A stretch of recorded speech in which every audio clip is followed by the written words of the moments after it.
నీ ఒడిలో సేద తీరాలి, నీ కౌగిల్లో ఒదిగిపోవాలి, నీ రెక్కల నీడ నాకు కావాలి.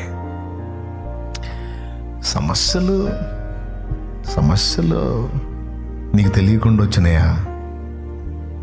నీకు తెలిసే వచ్చినాయి. తెలిసే అనుమతించిన వాడి అనవసరంగా ఎందుకు అనుమతిస్తావు? నాకు అవసరం కాబట్టి అనుమతించావు. నువ్వేం పిచ్చోడివా? తెలివిగల్లోటి జ్ఞానవంతుడివి. తెలివిగల్ల జ్ఞానవంతుడవేంటి నాకు ఈ సమస్య రానిచ్చావంటే?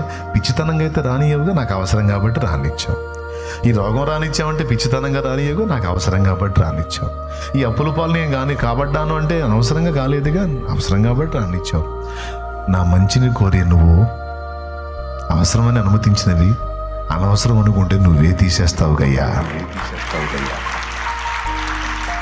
కాబట్టి వాటి గురించి నాకు చింత లేదయ్యా, వాటి గురించి నాకు చింత లేదు.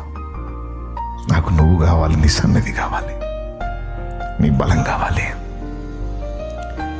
ఈ జీవితకాలం ముగించక ముందే నీకోసం ఫలించాలి, నీకోసం వాడబడాలి, 10 మందికి దీపంగా మారాలి, 10 మందికి దీవెనగా మారాలి.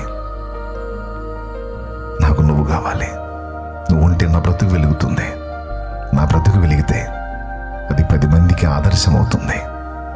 అయ్యా, నీకోసం నేను బ్రతుకున్నట్లు నన్ను అభిషేకించు, నన్ను వాడుకోయ్యా, నాకు బలమి అయ్యా. ఒకప్పుడు తెలియక నా కోసం, నా ఇంటి కోసం అని అన్ని ఆలోచనలు చేశాను. ఈరోజు నాకు ఆశ లేదయ్యా. నన్ను, నా బిడ్డల్ని, వాళ్ళ బిడ్డల్ని కూడా బ్రతికించగల దేవుడు నువ్వు నాకు దొరికావు. ఇంకా నేను దేని గురించి ఆలోచించి దిగులు పడేదయ్యా?